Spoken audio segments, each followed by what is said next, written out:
Oke guys, di video kali ini gue akan menceritakan seluruh alur cerita dari film Seven Days yang dirilis pada tahun 2010. Di dalam film ini bercerita tentang sebuah keluarga yang memiliki kehidupan yang sangat bahagia. Akan tetapi pada suatu hari, putri dari keluarga tersebut menghilang secara misterius. Sang ayah pun mencoba untuk mencarinya tetapi sama sekali tidak ketemu. Apakah si ayah berhasil menemukan putrinya dalam keadaan selamat atau justru sebaliknya? Yuk kita masuk saja ke ceritanya guys. Film ini diawali dengan memperlihatkan seorang pria bernama Bruno yang merupakan seorang ahli bedah berusia 38 tahun. Dia tinggal bersama istrinya yang bernama Sylvie dan juga putri mereka yang berusia 8 tahun bernama Jasmine. Seperti kebanyakan orang, mereka menjalani kehidupan yang sangat bahagia. Hingga pada suatu hari, Jasmine ingin mengantar undangan ulang tahunnya kepada semua teman-temannya yang berada di sekolah. Ia awalnya mengajak sang ayah untuk membantunya mengantar undangan tersebut. Tetapi karena sang ayah sangat-sangat capek, dirinya pun ingin beristirahat dan tidur di rumah. Oleh karena itu, Jasmine pun memutuskan untuk pergi ke sekolah sendirian sambil memberikan undangan kepada teman-temannya. Berjam-jam tidur, akhirnya Bruno pun terbangun. Ia tidak menyadari bahwa di teleponnya terdapat satu pesan. Di saat yang sama, teman sekolah Jasmine datang dan memberikan buku PR milik Jasmine. Si anak tersebut mengatakan bahwa Jasmine tidak masuk sekolah. Anak itu mengira bahwa Jasmine sedang sakit di rumah. Bruno pun menjadi sangat bingung kemana putrinya pergi. Oleh karena itu, mereka pun langsung menelpon polisi dan memberikan ciri-ciri putrinya sebelum menghilang kepada polisi tersebut. Setelah memberikan semua ciri-cirinya, polisi itu langsung pergi menuju ke tempat di mana Jasmine sering berdiam diri. Pada akhirnya, mereka mencari Jasmine di sebuah taman.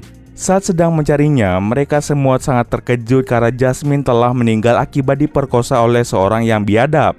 Bruno yang melihat hal tersebut merasa sangat-sangat bersedih. Ia menyesal karena dirinya tidak mengantar putrinya ke sekolah. Kesedihannya itu membuat Bruno menjadi sangat marah. Para polisi dan salah satu detektif bernama Detektif Mercure telah menemukan tersangka utama dalam pembunuhan Jasmine. Mereka memiliki bukti yang kuat dan berhasil menganalisa DNA dari sperma yang ditemukan di dekat tubuh Jasmine. Semua analisa yang dilakukan cocok dengan DNA tersangka. Tersangka dalam pembunuhan Jasmine bernama Anthony yang merupakan seorang buruh. Besok, Anthony akan dibawa ke pengadilan dan dijerat pasal pembunuhan dan pemerkosaan dengan ancaman paling lama 25 tahun penjara. Tapi mulai dari sini, terlihat bahwa Bruno ingin membalaskan dendam atas kematian putrinya.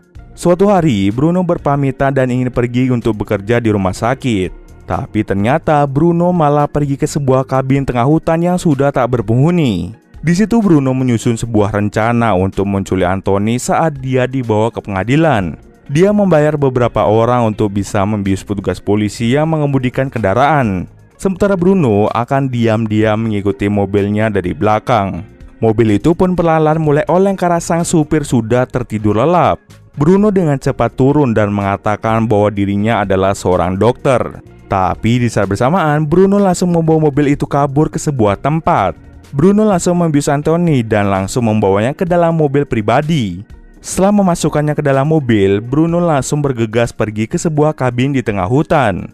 Setelah tersangka dibawa oleh Bruno, detektif dan para polisi langsung melaporkan hal ini kepada istri Bruno yaitu Sylvie. Sylvie sama sekali tidak tahu kemana suaminya pergi. Si detektif memutuskan untuk menyadap telepon yang dipegang oleh Sylvie untuk bisa memantau aktivitas yang dilakukannya. Sementara di dalam kabin, Bruno langsung melepas semua pakaian Anthony dan mulai mengikatnya agar dia tidak bisa kabur. Rencananya, Bruno akan menyiksa Anthony pelan-pelan dalam 7 hari ke depan. Hari ke-7 adalah hari ulang tahun Jasmine. Jadi setelah membunuh Anthony, maka Bruno akan menyerahkan dirinya kepada pihak polisi. Pada hari pertama, Bruno tidak segan-segan memukul kaki Anthony menggunakan palu sehingga membuat kakinya menjadi patah.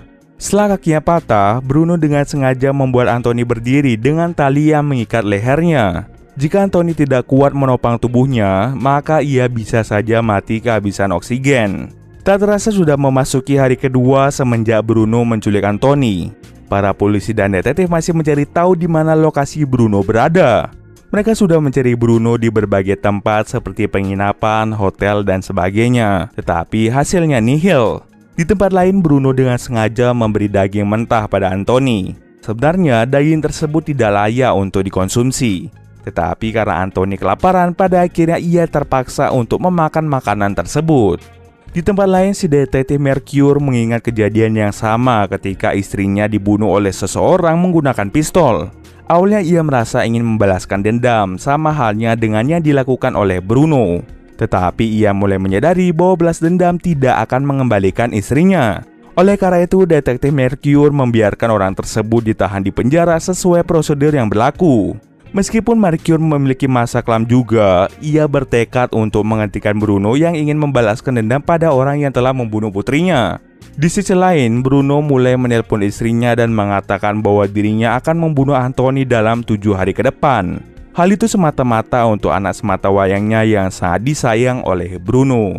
Setelah berhasil membunuhnya, ia akan menyerahkan diri ke kantor polisi. Sylvie sudah menyuruh Bruno untuk pulang, namun Bruno tidak mendengar perkataan dari istrinya sendiri. Di saat bersamaan, detektif mendengar semua percakapan yang dilakukan Bruno dengan Sylvie karena sebelumnya mereka sudah menyadap HP milik Sylvie. Detektif Mercure mengatakan sebelum itu terjadi, dirinya lah yang akan menemukan Bruno dan juga Anthony. Tapi sayang, saat mereka melakukan percakapan jarak jauh, detektif itu gagal melacak di mana lokasi Bruno berada. Oleh karena itu, mereka mencoba mencari cara lain. Tak terasa sudah memasuki hari ketiga. Di hari ketiga ini, Bruno mulai menyiksa Anthony dengan cara dicambuk menggunakan rantai sampai Anthony tidak kuat menahan rasa sakitnya dan pada akhirnya dia pun pingsan. Sementara di tempat lain, detektif mulai menanyakan tentang Bruno pada rekan kerja dan sahabat-sahabatnya. Tapi mereka semua sama sekali tidak tahu kemana Bruno pergi. Detektif lalu berdiskusi kembali tentang kemana Bruno sebenarnya pergi.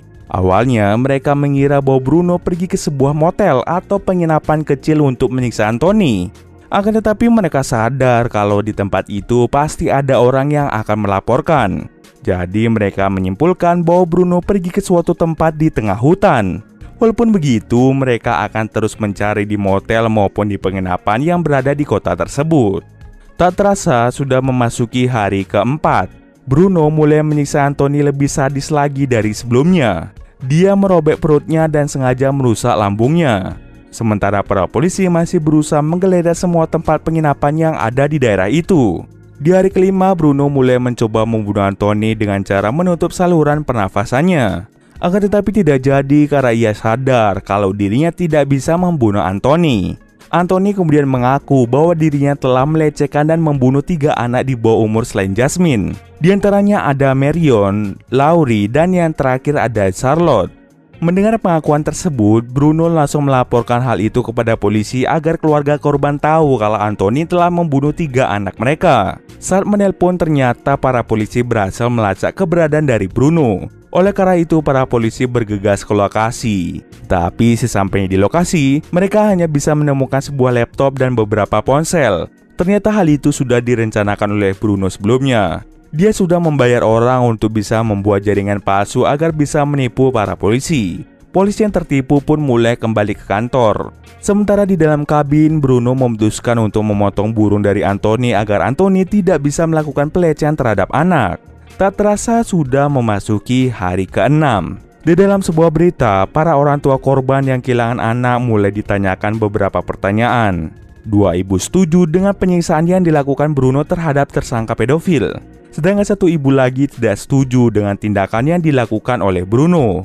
Bruno yang mendengar hal tersebut memutuskan untuk menculik sang ibu yang tidak setuju dengan tindakannya. Setelah berhasil menculiknya, Bruno langsung membawa si ibu untuk menemui Anthony, orang yang telah membunuh anak dari si ibu tersebut. Tetapi walaupun sudah dipaksa untuk menyiksa Anthony, si ibu tidak ingin menyakitinya. Sang ibu mengatakan bahwa tidak ada gunanya menyiksa Anthony seperti itu. Balas dendam yang dilakukan tidak akan mengembalikan putri mereka. Dengan perkataan seperti itu, Bruno pun langsung memukul si ibu hingga ia pingsan. Lalu Bruno meninggalkan ibu tadi di sebuah tempat.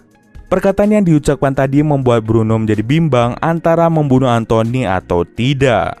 Tak terasa sudah hari ke-7, yaitu hari terakhir. Salah satu polisi yang sedang berpatroli melihat kendaraan pribadi milik Bruno yang terparkir di sebuah hutan. Maka dari itu, polisi tadi langsung menelpon beberapa polisi dan juga detektif untuk datang ke tempat tersebut. Sesampai di lokasi, mereka pun langsung mencari rumah yang ditempati oleh Bruno. Akibat perkataan yang diucapkan oleh si ibu kemarin, membuat Bruno tidak jadi untuk membunuh Anthony. Oleh karena itu, Bruno langsung melepaskan rantai yang mengikat tangannya.